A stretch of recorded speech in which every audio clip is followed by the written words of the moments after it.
Dragon ដែលបានបញ្ចេញនៅថ្ងៃទី26ខែធ្នូឆ្នាំ2025របស់យើងក៏បានចេញមកដល់ដែលជា skin ដែលតំណាងឲ្យប្រទេសខ្មែររៀងតែម្ដងហើយក៏មានជាមួយនឹងវិចិត្រករខ្មែរដែលបានធ្វើការរចនាជាមួយនឹង skin នេះដូចគ្នាដែរអញ្ចឹងឥឡូវយើងមក review ជាមួយនឹង skin Lady Dragon ទាំងអស់គ្នាចេញមកភ្លាមគឺយើងមានផ្កាឈូកនៅលើទឹកនៅខាងក្រៅខ្នងគឺមានជាមួយប្រាសាទអង្គរវត្តនៅខាងឆ្វេងនេះក៏មានជាមួយនឹងប្រាសាទខាងស្ដាំក៏មានប្រាសាទផងដែរដែលជាប្រាសាទនៅអមនៅផ្លូវចូលនៃប្រាសាទអង្គរវត្តមិនត្រឹមតែនោះបើអ្នកនាងចាប់អារម្មណ៍យើងមានជាមួយនឹងព្រះអាទិត្យគឺនៅរះចំនៃកំពូលនៃប្រាសាទរបស់យើងដែលចំនឹងកណ្ដាលយកតែម្ដងគឺល្អយកតាមមែននឹងមកកត់មួយសក់ពណ៌ទឹកសមុទ្រលាយជាមួយនឹងផ្កាឈូកអមដោយភ្លើងនៅពីក្រោយដូចជាទេពធីតាកលេចជាមួយនឹងសម្លៀកបំពាក់គឺអមជាមួយនឹងអាវខាងលើនេះគឺពណ៌ផ្កាឈូកបូករួមជាមួយនឹងកន្សែងនឹងមាន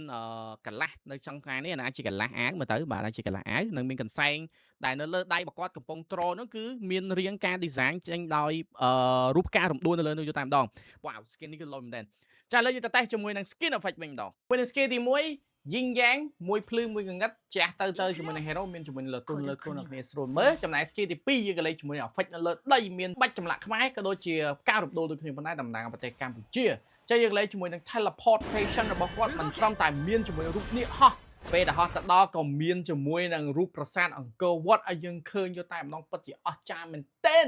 មោទនភាពខ្មែរយើងអស្ចារ្យណាស់ដាក់ជាមួយនឹងបេតិកភណ្ឌជាតិរបស់យើងនៅក្នុងរូប skin របស់គ្នាតរណាបានទាំងរូបការតំណាងខ្មែរនិងរូប skin អញ្ចឹងអ្នកគ្នាគាត់កាន់ skin នេះចូលទៅកាន់លេងនៅក្នុង game គឺធ្វើឲ្យយើងរំជួលចិត្តដិតអារម្មណ៍ខ្លាំងយកតែមែនតែនយកតែម្ដងទាំងការប្រើប្រាស់ skill ធ្វើឲ្យយើងមានអារម្មណ៍ស្រស់ស្រាយជាមួយនឹងការប្រើប្រាស់ skill Yin Yang របស់យើង skill ទី1 skill ទី2ងាយស្រួលในការ kill enemy teleport គាត់ teleport ពងឃើញរូបប្រាសាទអង្គរវត្តធ្វើឲ្យគ្នាមានកាន់តែមានមោទនភាពកាន់តែអស្ចារ្យផងដែរចាំនរណាទៀតទិញ skin នេះមកដើម្បីយកទៅលេងនៅក្នុង Land of Dawn របស់យើងទាំងអស់គ្នា MLB ដែលមិនអាចចាប់អារម្មណ៍ទៅពេលអ្នកធ្វើការចង់ download ជាមួយនឹង background ឬក៏ធ្វើការ share នៅមានជាមួយនឹងភាសាអង់គ្លេសមួយតួនៅមួយពីរជួរនៅខាងក្រោមគឺបានបញ្ជាក់ថា skin មួយនេះគឺតំណាងឲ្យនាងនាគហើយនៅក្នុងទន្លេមេគង្គហើយនៅក្នុងនោះបានបញ្ជាក់ផងដែរនៃបេតិកភណ្ឌជាតិរបស់យើងគឺប្រាសាទអង្គរវត្តដែលជាបេតិកភណ្ឌនិងអរិយធម៌របស់កម្ពុជារបស់យើងផងដែរវ៉ាវពិតជាអស្ចារ្យមែនទែនហើយក៏បានបញ្ជាក់ផងដែរថា skin មួយនេះគឺបានបូករួមបញ្ចូលគ្នាហើយនឹងរចនាដោយវិចិត្រករឈ្មោះចម្រើនហ្នឹងហើយវ៉ាវអស្ចារ្យមែនទែនចាំការទៀតអ្នកគ្នាទិញ skin នេះហើយដល់នៅហើយអ្នកគ្នា rate ប្រមាណលើប្រមាណនៅក្នុង skin មួយនេះណាសូមធ្វើការ comment នៅក្រោមវីដេអូនេះហើយទិញ skin មួយនេះលេងក្នុង rank ទាំងអ្នកគ្នា